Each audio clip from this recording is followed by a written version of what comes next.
하나님의 말씀은 누가복음 12장 13절부터 15절 세 절만 읽겠습니다. 누가복음 12장 13절로 15절 제가 대독해 올립니다. 무리 중에 한 사람이 이르되 선생님 내 형을 명하여 유선을 나와 나누게 하소서 하니 이르시되 이 사람아 누가 나를 너희의 재판장이나 물건 나누는 자로 세웠느냐 하시고 그들에게 이르시되 삼가 모든 탐심을 물리치라 사람의 생명이 그 소유에 넉넉한 데 있지 아니하니라 하시고 15절 같이 보시겠습니다. 그들에게 이르시되 삼가 모든 탐심을 물리치라 사람의 생명이 그 소유에 넉넉한 데 있지 아니하니라 하시고 많은 한국 교회에서 맥주 감사주일로 지키는 주간이에요. 근데 제가 의도적으로 맥주 감사주일이라는 것을 주보에 기재를 하지 않았고 또 여러분들에게 맥주 감사주일에 대해서 한번 말씀을 드려야 되겠다 싶어서 간단히 설교 전에 말씀을 드리겠습니다.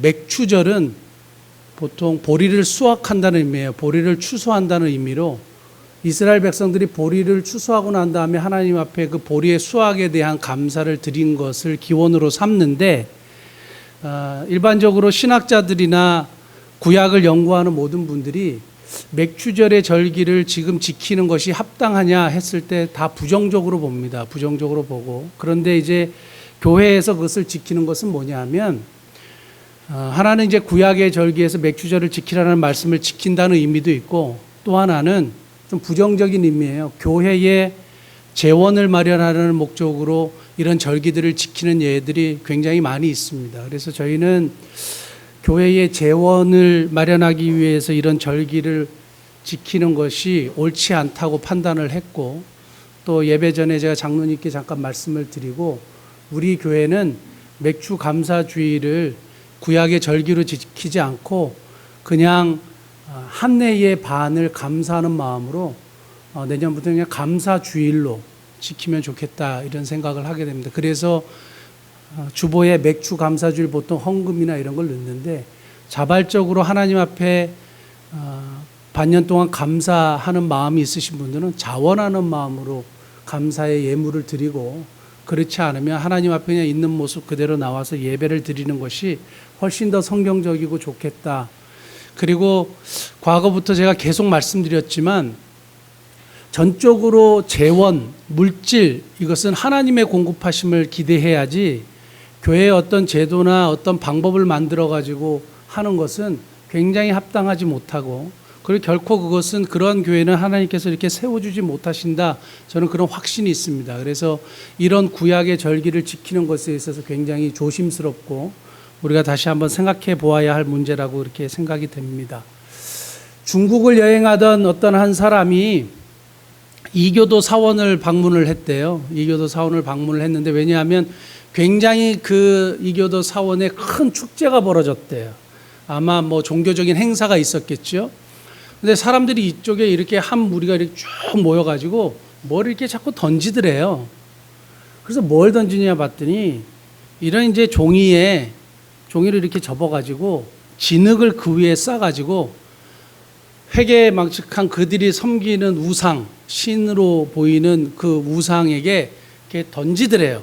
탁 던지더래요. 그래서 이분이 이게 하도 이상해서 이게 뭐 하는 겁니까? 라고 물어보니까 지금 기도 응답을 받는지 못 받는지 지금 우리가 그걸 하고 있다는 거예요. 신에게 기도를 드리고 있다는 거예요. 근데 신에게 기도를 드리는데 그걸 왜 던지냐 했더니 그 종이는 자신들의 기도 제목을 적은 거고 소원을 적은 것이고 그래서 진흙에 싸가지고 우상의 제물에게 탁 던져가지고 저게 찰싹 달라붙으면 기도가 응답된다고 믿는데요. 그리고 이게 찰싹 달라붙지 않고 떨어지면 기도 응답이 안 되는 거. 그리고 사람들이 탁 던졌다가 떨어지면 실망하고 착 붙으면 이야. 근데 정말 그 소원이 이루어질까요? 그러니까 그렇게 믿는 어리석은 사람들도 있다라는 얘기예요.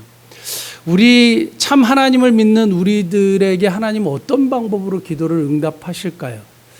저는 말씀을 준비하면서 우리 미사 목미교회 모든 성도들과 저를 비롯한 우리 모든 성도들, 하나님의 백성들 정말 기도 응답에 놀라운 축복을 누리기를 원합니다. 그래서 계속 이제 기도에 대한 이야기를 하고 있는데, 성경에 보면 하나님이 100% 응답하시는 기도가 있어요. 100%. 이거는 99.9%도 아니고 100% 응답하시는 걸 세 가지로 줄 수 있는데, 첫 번째는 진실한 마음으로 구하는 참회의 기도예요. 그러니까 내가 하나님 앞에 정말 잘못했습니다. 오늘 우리가 참회의 기도를 매주마다 드리지만 진실한 마음으로 참회를 구하는 기도 100% 응답하세요. 그것은 100% 용서하신다 이 말이에요. 내가 어떤 죄를 지었던 간에요.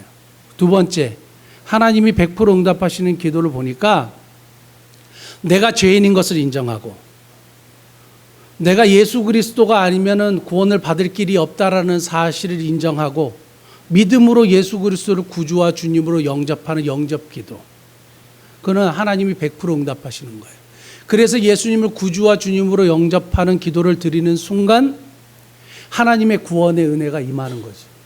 이는 100% 응답하시는 거예요. 세 번째를 보니까 하나님을 찾는 기도예요. 하나님을 찾는 기도. 이거는 지금 내가 어떤 결과물을 가지고 이걸 이루어 주시옵소서 하는 기도하고는 다른 거예요. 하나님을 찾는 기도 100% 응답하시는 거예요. 나를 사랑하는 자들이 나의 사랑을 입으며 나를 간절히 찾는 자가 나를 만날 것이니라. 하나님을 찾는 기도는 100% 응답하신다.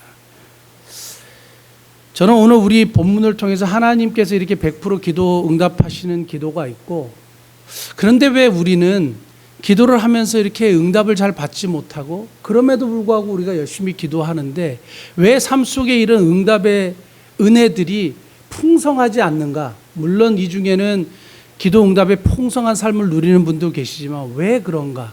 저는 오늘 본문 말씀 보면서 기도의 문제, 우리들의 기도의 문제를 한번 살펴보고 그것을 좀 고쳤으면 좋겠어요. 그래서 기도의 문제를 세 가지로 한번 살펴보기를 원합니다.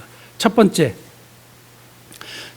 오늘 본문 말씀 보면 무리 중에 한 사람이요. 저는 이 말씀을 쭉 읽으면서 우리가 이 무리 중에 한 사람이라는 생각을 지울 수가 없었어요. 왜냐하면 이 사람이 예수님을 찾아와 가지고 도움을 요청하고 어떤 요구를 하게 됩니다. 형하고 재산을 좀 나눠 주십시오 하는 겁니다. 내 형을 명하여 유산을 나와 나누게 하소서. 1번이 13절에요. 그런데 기도의 문제, 예수님께 요구하는 문제, 이러한 우리들의 삶에 일어나는 문제를 주님 앞에 요구하는 게 잘못됐느냐? 잘못된 게 아니에요. 그런데 이 사람이 가지고 있었던 문제는 이거예요. 예수님에 대한 잘못된 인식이요. 예수님에 대한 잘못된 인식이요. 다른 말로 하면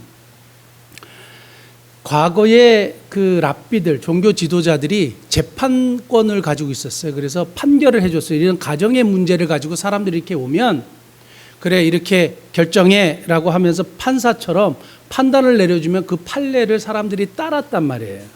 그러니까 랍비들이 보통 그렇게 했습니다. 그러니까 이 사람이 지금 예수님 앞에 왔을 때에 예수님을 누구로 생각했냐 하면 랍비로 생각했어요. 랍비로 생각하고 랍비의 판결을, 능력 있는 랍비로부터 판결을 받으면 형이 자신과 재산을 나눌 것이라는 생각을 가지고 온 거예요. 잘못된 건 아닌 것처럼 보이지만 문제는 예수님이 누군지 정확하게 모르는 거죠. 왜 우리가 무리 중에 한 사람처럼 보이냐 하면 우리는 우리의 기도 속에 항상 예수님의 능력만을 요구할 때가 있어요. 예수님의 해결만을 요구해요. 그리고 예수님의 이 문제에 대한 해결과 도움만을 요구한단 말이죠. 우리 인생의 주인 되시는 예수님을 우리의 주인으로 인정하고 모시고 또 예수님을 온전한 우리 인생의 주인으로 받아들이지 않으면서 주님의 능력만을 원하는 거예요. 주님의 판단만을 원하는 거예요. 주님의 해결만을 원하는 거예요. 여러분들의 기도 제목을 쭉 보시면 내 문제와 내 문제의 해결에 하나님의 역사를 진짜 원하지만 하나님에 대한 관심은 거의 없어요. 그냥 이 문제에 대한 해결만 바라는 거예요. 다른 말로 얘기하면 주님의 능력만 필요해요. 주님의 해결만 필요해요. 그래서 주님의 마음은, 하나님의 마음은, 그분의 뜻은 크게 우리가 생각하지 않아요. 우리의 삶에 전적으로 예수님이 주인 되신다라는 사실을 우리가 생각하기 굉장히 어려운 거죠.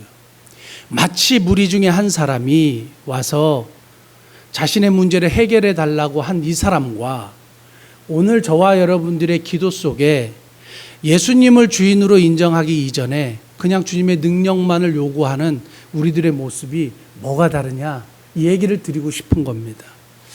성경을 보면 예수님은 언제나 자신을 향해서 바른 믿음, 바른 인식을 가진 사람들에게 역사하셨어요. 많은 사례들이 있지만 한 사례만 보겠습니다. 마가복음 10장 47절에 바디메오라는 사람이에요. 바디메오가 예수님이 지나간다는 소리를 듣고 이런 얘기를 했습니다. 스크린에 나와 있는데 한번 보시겠습니다.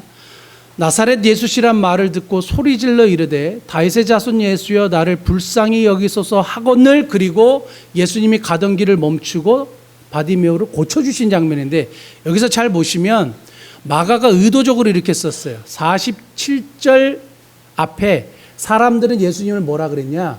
나사렛 예수라 그랬어요. 나사렛 예수라 그랬어요. 근데 바디메오는 나사렛 예수시라는 말을 듣고 뭐라 그랬어요? 나사렛 예수시여라고 하지 않아요. 뭐라 그랬냐면 다윗의 자손 예수여, 구약에 말씀하신 우리를 구원하러 오신 예수여, 하나님으로부터 부름을 받아 우리를 구원하러 오신 예수님. 신앙 고백이 분명한 거예요. 그러니까 예수님이 가던 길을 멈추고 바디메오의 믿음에 반응하세요. 그리고 그의 눈을 뜨게 해주시는 거예요. 언제든지 예수님은 자신을 향한 바른 믿음을 가진 사람에게는 예스 하셨어요.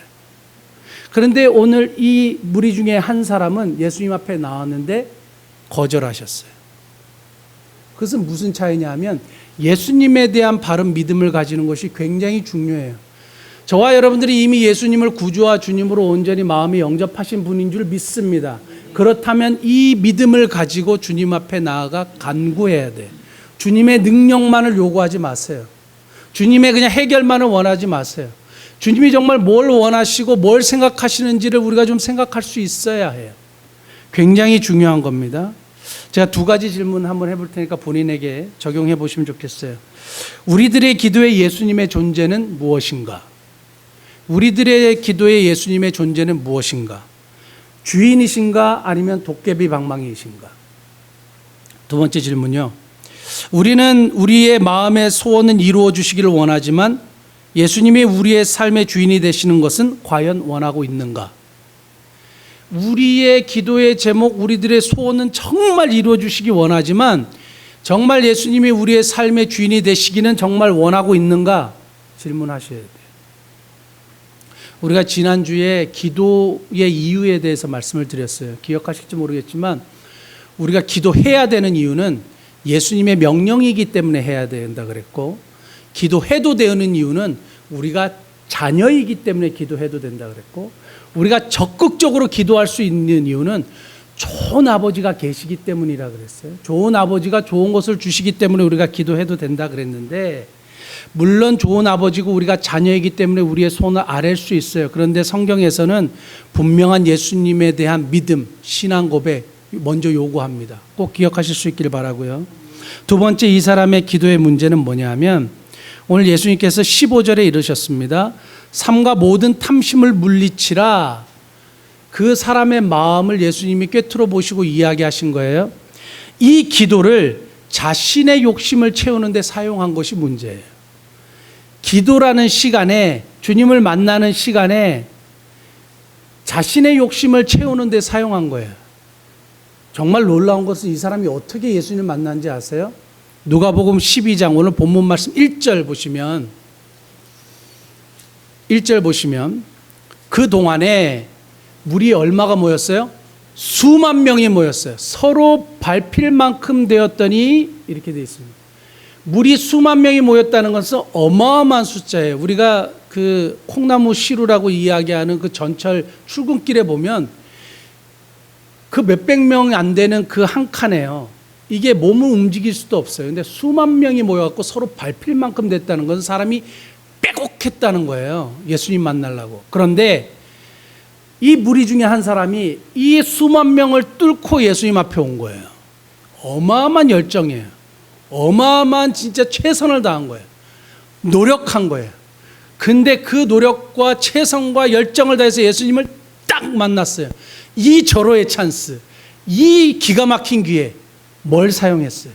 자신을 욕심을 채우는데 그 시간을, 그 기회를 사용해 버린 거예요.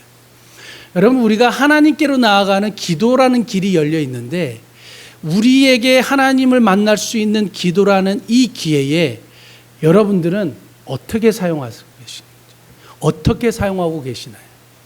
기도라는 기회를 내 욕심을 채우는 기회로, 내 탐심을 채우는 기회로, 내 마음에 내가 원하는 소원의 기회로 사용하고 있지 않는지 우리 한번 돌아봐야 됩니다. 그러니까 예수님이 안 돼 말씀하시는 거예요. 탐심이야. 네 욕심으로 구하는 기도 내가 들어 응답할 수 없어. 우리가 지난주에도 그리고 금요일에도 야고보서 4장 3절에 보면 너희가 받지 못하면 구하지 않고 구하여도 받지 못하면 정욕으로 쓰려고 잘못 구하기 때문이다 이렇게 말했습니다.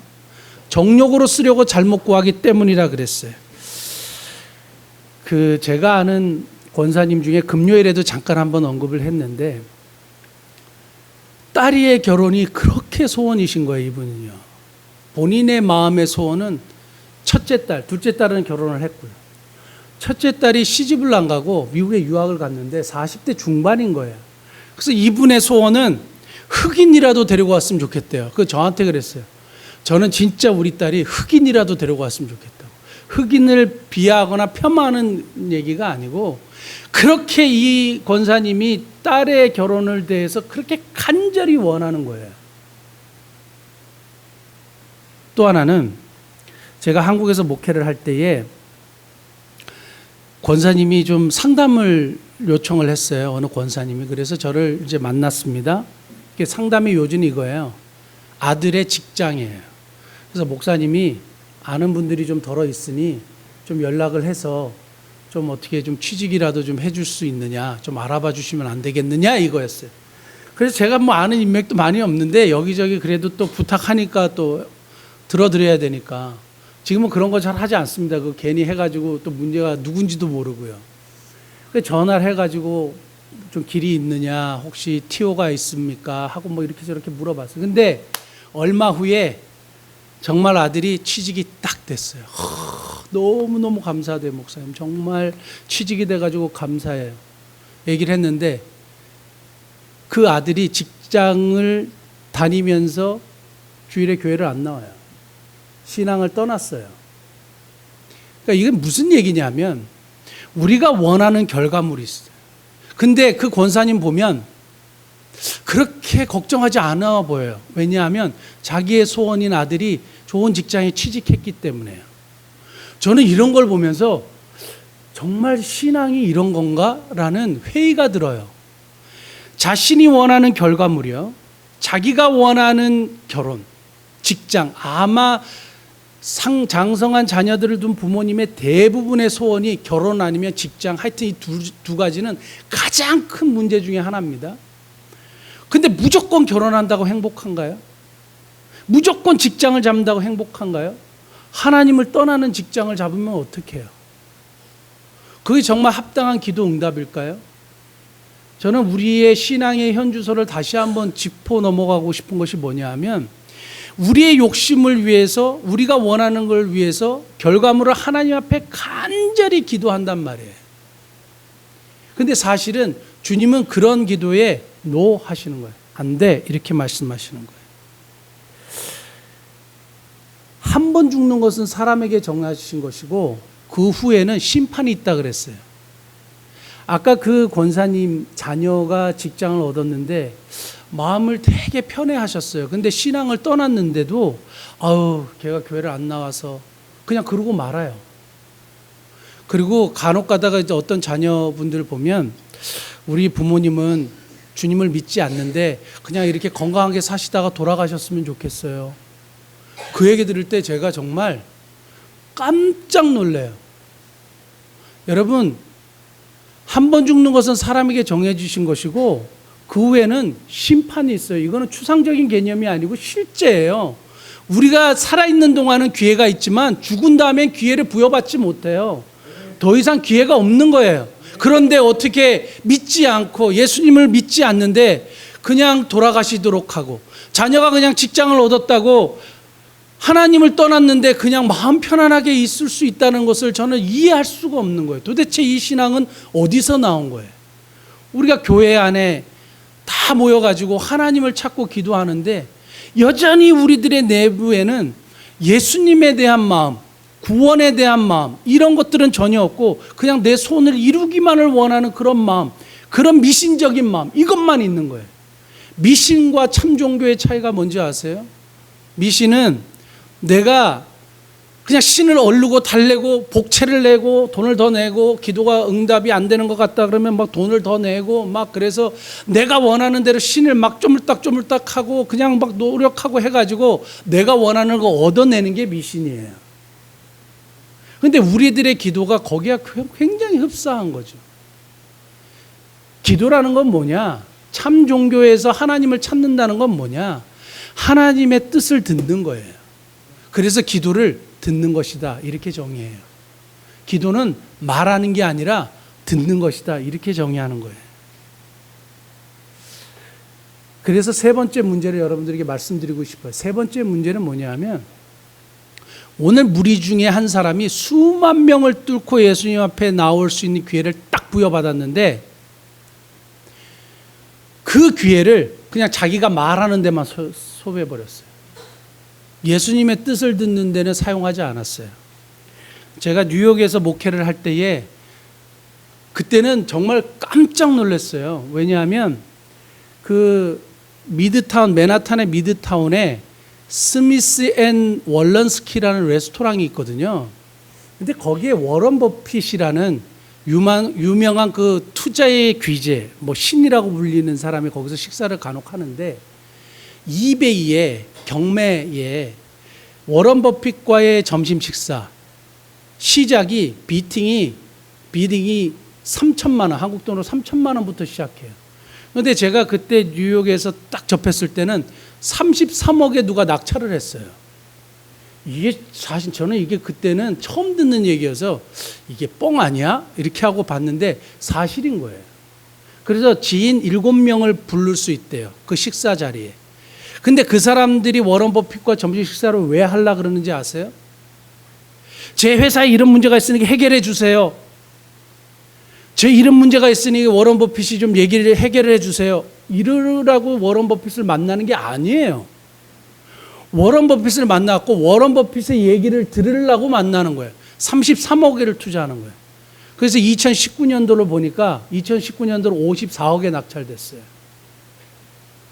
어마어마한 거예요. 그리고 그 돈을 다 그 캘리포니아에 있는 자선단체, 노숙자들을 돕는 자선단체에 다 기부를 한대요. 근데 중요한 건 뭐냐 하면 이 워런 버핏이는 네브라스카주의 그 회사에 주주총회를 할 때에 한 2만 명 이상이 항상 모인대요. 그리고 우리 뭐 아이돌 콘서트장처럼 딱 사람들이 진을 치고 있다가 문이 탁 열리면 2만 명이 그냥 후루룩 쫓아간대요. 그리고 이 사람들이 워런 버핏을 그렇게 만나고 싶어 한대요. 왜 만나는지 아세요? 제가 글을 읽어보니까 워런 버핏이 얘기하는 투자에 대한 정보, 워런 버핏이 말하는 것에 대해서 듣고 싶은 거예요. 세상 사람들도 이런 지혜가 있는데 이 무리 중에 한 사람은 수만 명의 경쟁자를 뚫고 예수님 앞에 딱 나왔고 얘기하는 것이 재산을 나누게 해주십시오. 오히려 예수님의 얘기를 들었으면 더 좋은 것을 얻었을 수 있어요. 주님이 판단하실 때요. 아마 사람들이 투자의 기재 워런 버핏에게 그 지혜를 구하는 것은 아마 자기가 생각하는 것보다 이 사람의 이야기를 듣고 투자를 하면 자기가 원하는 이루고자 하는 소원보다 더 큰 소원을 이룰 것이라는 기대감으로 찾아오는지 모르겠어요. 마찬가지예요. 주님이 좋은 주님이라 그랬고 좋은 아버지라 그랬습니다. 그러면 주님이 우리에게 내려주시는 처방이나 주님이 내려주신 말씀은 정말 내가 원하는 소원 그 이상의 것을 말씀하실 거예요. 그렇다면 이 기도의 기회를 무엇으로 삼아야 하느냐? 주님의 말씀을 듣는 기회로 삼아야 되는 거예요. 그래서 기도는 듣는 거예요. 여러분들에게 꼭 말씀을 드리고 싶은 것은 이거예요. 기도를 하시되 오늘날의 기도는 우리가 계속 말하는 거잖아요. 소원을 아뢰고 요구하고 하잖아요. 그러면서 꼭 병행해야 되는 거 있어요. 성경을 읽으셔야 돼요. 그래서 제가 이거를 우리 범교회적으로 운동을 하면 좋겠다 했어요. 당연히 성경을 읽어야 되잖아요. 당연히 성경을 읽는데 근데 당연히 성경을 안 읽으니까 문제인데 그럼 뭐 몇 장을 할까? 저는 오늘부터 우리 성도들이요. 하루에 3장은 꼭 성경을 읽었으면 좋겠어요. 그래서 그것은 권면사항이 아니라 명령사항으로 들었으면 좋겠어요. 왜냐하면 하나님은 음성을 통해서도 말씀하시기도 하지만 지금 시대에는 이미 주어진 66권의 계시가 충분하기 때문에 말씀을 통해서 하시지 갑자기 뭐 영음을 들려주신다던가 막 꿈에 뭔가를 보인다던가 그래서 꿈이 맞던가요? 내가 들었던 느낌이나 감정이나 이런 것이 다 나의 어떤 심리적인 상황에 근거한 것들이 굉장히 많아요. 제일 확실하고 제일 분명한 것은 성경을 통한 확신이에요. 지난주에도 한번 말씀드렸지만 마태복음 7장에 좋은 것을 주시는 아버지에 대한 말씀을 보고 제가 마음에 확신이 들었잖아요. 그래서 미국을 정말 가고 싶었는데 비자 문제가 꼭 나가기를 원하는 제 마음의 소원이 있었고요. 그리고 우리 아내가 막내 성은이를 임신했을 때 장애인으로 나올 거라는 기영아라는 이야기가 있어서 거기에 대해서 되게 불안했는데 정말 하나님이 좋은 아버지시고 정말 좋은 것을 주기 원하신다면 비자가 돼도 되고 안 돼도 되는 거예요. 지금 내 손을 이루어 주셔도 되고 안 이루어 주셔도 되는 거예요. 왜냐하면 하나님은 좋은 것을 주시는 분이기 때문에. 그래서 장애인으로 태어나든지 정상인으로 태어나든지 처음에는 믿음이 없어서 너무 불안했는데 하나님을 신뢰하고 나니까 괜찮아지는 거예요. 그것은 나에게 좋은 것이기 때문에 가장 합당한 것이기 때문에 하나님이 주신 것이다 라는 확신이 드니까 괜찮은 거예요. 사랑하는 성도 여러분, 하나님을 믿으십시오. 하나님은 우리에게 좋은 것을 주시는 거예요. 그러므로 저는 저와 여러분들이 하나님의 말씀을 꼭 묵상하실 수 있길 바랍니다. 성경 구절 한 구절만 더 읽을게요. 잠언 28장 9절인데요. 한번 같이 읽겠습니다. 시작. 사람이 귀를 돌려 율법을 듣지 아니하면 그의 기도도 가증하니라. 기도하는데 율법을 듣지 않으면 기도가 가증하다 그랬어요. 하나님 앞에 열심히 막 랄랄라 기도하는데 하나님의 말씀을 듣지 않고 실천하지 않고 전혀 그런 것이 없으면 그 기도가 굉장히 가증한 기도. 그러면 하나님이 가증한 기도를 그래 네가 열심히 기도하니 내가 들어줄게 그러실 것 같아요? 그러지 않아요. 오늘 탐심으로 기도했던 무리 중에 한 사람, 수만 명의 경쟁력을 뚫고 그 기도의 자리를 자신의 욕심으로 채우려고 했던 사람, 주님이 단호하게 거절하시는 거예요. 사랑하는 성도 여러분, 저는 저와 여러분들의 이 기도의 문제를 다시 한번 우리들의 삶 속에 한번 생각해 보시고 적용하는 그런 저와 여러분들이 될 수 있기 원합니다. 주님의 말씀을 항상 경청하고 듣는, 그래서 성경을 병행해서 있는 복된 은혜가 저와 여러분들이 있기를 예수님을 축복합니다. 기도하시겠습니다.